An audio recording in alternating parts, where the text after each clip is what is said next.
అరే కూర్చోవై నువ్వొక్కడవే. అదేమంటే మర్యాద గౌరవం అంటూ లేచి నుంచుంటావు. ఏంట్రా, నేను వాడిని చూస్తే వాడు నీ మొహం చూస్తాడు, నిన్ను చూస్తే నువ్వు వాడి మొహం చూస్తున్నావు. ఏదైనా ముఖ్యమైన విషయమా?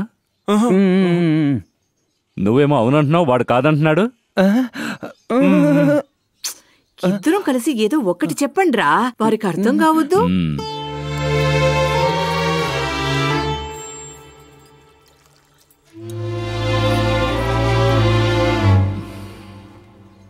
సరే పదండి, కాళ్ళు చేతులు కడుక్కొని బయలుదేరండి. ఒకసారి ముహూర్తం మిస్ అయింది, ఇంకోసారి అవ్వకూడదు. చీకటి పడేలోగా పిల్లని చూసొద్దాం. ప్లీజ్ ఒక్క నిమిషం, తప్పుగా అనుకోకండి.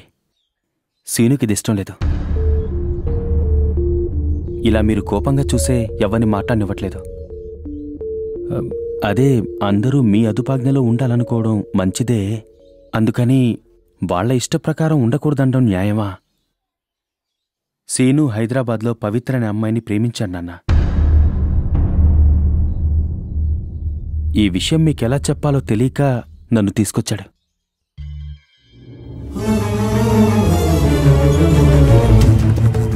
నానా అయ్యయ్యో,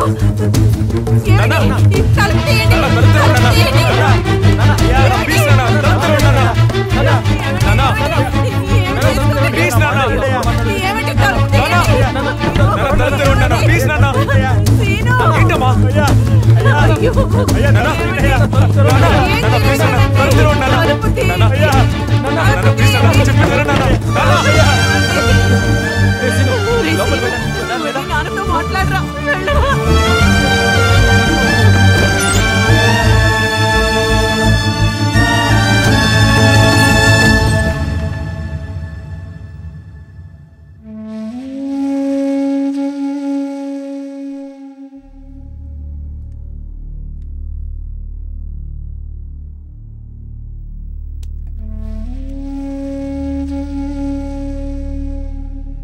నాన్నా,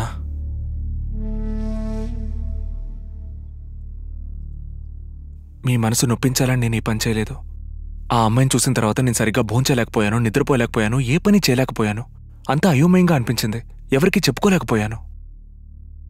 కానీ ఒక్క విషయం మాత్రం నా మనసుకు బాగా అర్థమైంది, దాన్నే ప్రేమ అంటారని. నాకు తెలియకుండానే ఆ అమ్మాయిని ప్రేమించడం మొదలుపెట్టాను. నా మనసు నా మాట వినడం మానేసింది. ఇప్పుడు నన్నేం చేయమంటారు?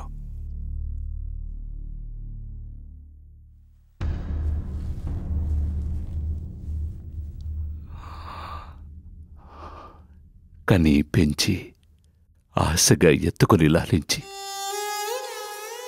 మెల్లిగా నడిపిస్తూ చెయ్యి పట్టుకుని ఎదిగేదాకా అండగా ఉంటాం. నా బిడ్డకి ఏ డ్రెస్ అందంగా ఉంటుంది, ఏ స్కూల్లో చేరిస్తే చదువు వస్తుంది, ఏం పెడితే ఆరోగ్యం బాగుంటుంది అన్నీ మీకు చెప్పే చేస్తామే. మరి మాకు చెప్పకుండా మీరెలా ప్రేమిస్తున్నారా? సరే, ప్రేమిస్తే ప్రేమించారు. ఆ ప్రేమతో పాటు అబద్ధం, దొంగతనం అవి వస్తున్నాయే. ఎందుకు చెప్పు? కానీ పెంచిన వాళ్ళని ఎదిగి చంపడానిక? తప్పు నాన్న, ఏ బిడ్డ ఆ పని చేయడు. అబ్బాయిలు అమ్మాయిలు ఎవరైనా ప్రేమించాక అమ్మానాన్నలకే చెప్పాలనుకుంటాం. కన్న బిడ్డైనా భుజాల దాకా వస్తే స్నేహితుడితో సమానం అంటారు. కానీ ఎంతమంది బిడ్డల్ని స్నేహితులుగా చూస్తున్నారు? నేను అమ్మని, మీ నాన్నని అని పైకెక్కి కూర్చుంటారు. మేము ధైర్యంగా దగ్గర కూడా రాలేకపోతున్నాం. ఫ్రెండ్గా ఉండి చూడండి మీరు. లవ్ ఒక్కటే కాదు, లైఫ్లో ఏం జరిగినా ముందు మీకే చెప్తాం. మమ్మల్ని సరైన దారిలో నడిపించేది మీరేగా నాన్న.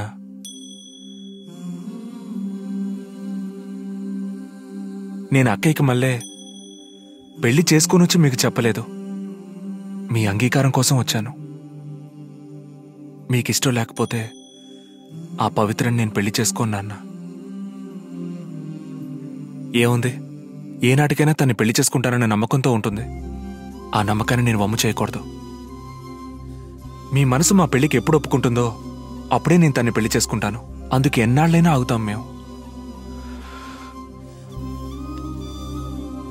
నాకు మీ అంగీకారమే ముఖ్యం నాన్న.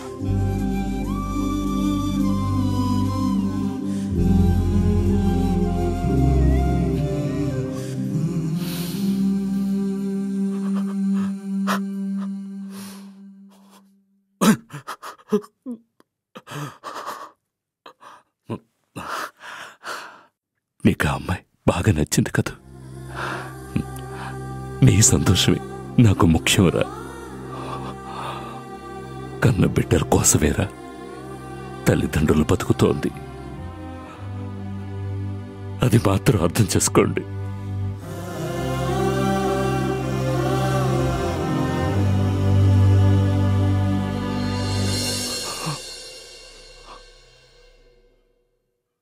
మేము ఆశించేది అదొక్కటే.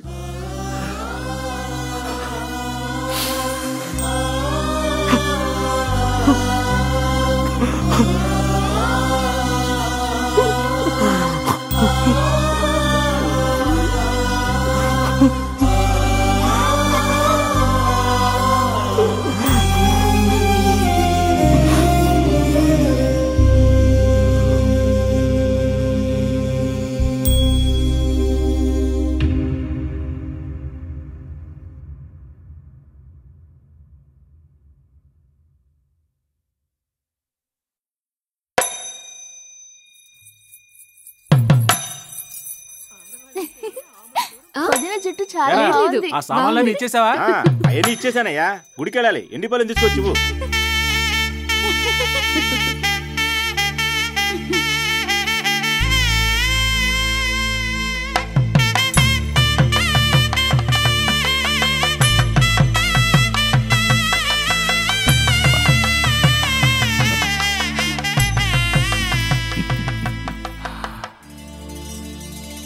ఈ పిల్లలు ప్రేమ అది ఇది అంటే కోపం వస్తుంది. కానీ ఇంకా ఎంతకాలం ఊరు తప్పుగా అనుకుంటుందని, ఎదుటివాళ్ళు తప్పుగా అనుకుంటారని అనుకుని మన జీవితాల్ని, మన పిల్లల జీవితాల్ని పాడు చేస్తున్నామనిపించింది. అందుకే ఇక మీద మన కోసం, మన కుటుంబం కోసం బతకాలని ఈ పెళ్లి ఒప్పుకున్నాను. చాలా సంతోషం. సంతోషంగా బతకడమేగా జీవితం.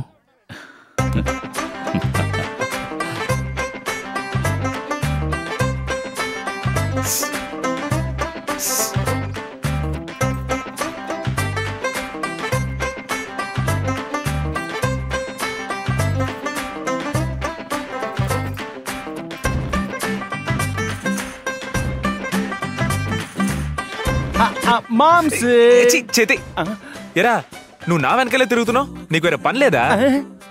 ఉన్న పని నీ వల్లే కదరా ఊడింది.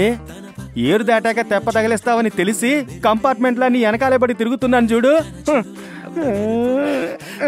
రే రే రే రే సారీ రమ్మా, సారీ బంగారం. రే మరేం పర్వాలేదు, వదిలే. మామా, పవిత్రుడిని పైకి రప్పించడం ఎలారా?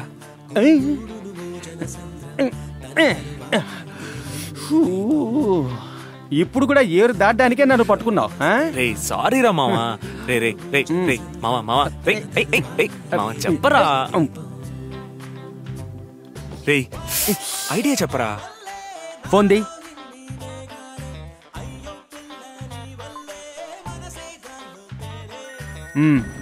పైకి రమ్మని చెప్పు. రే ఈ ఐడియా నాకు రాలేదేంటి మామా? ప్రేమించడం మొదలు పెట్టాక బుర్ర లీవ్ పెట్టి రెస్ట్ తీసుకోవడానికి పోతుంది. ఒట్టి బాడీ మాత్రమే పనిచేస్తుంది. మాట్లాడరా. హలో పవిత్ర, కొంచెం పైకి వస్తావా? ఎందుకు పైకి రమ్మంటున్నావు?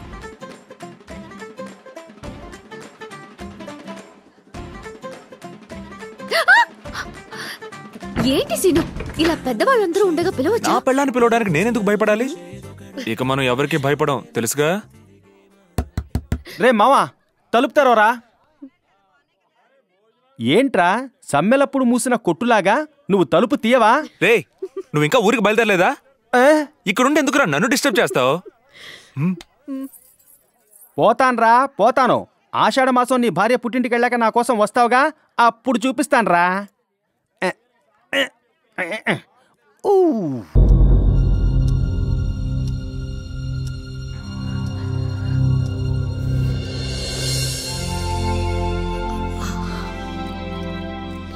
Happy birthday to you. తిక్క నీకేవనా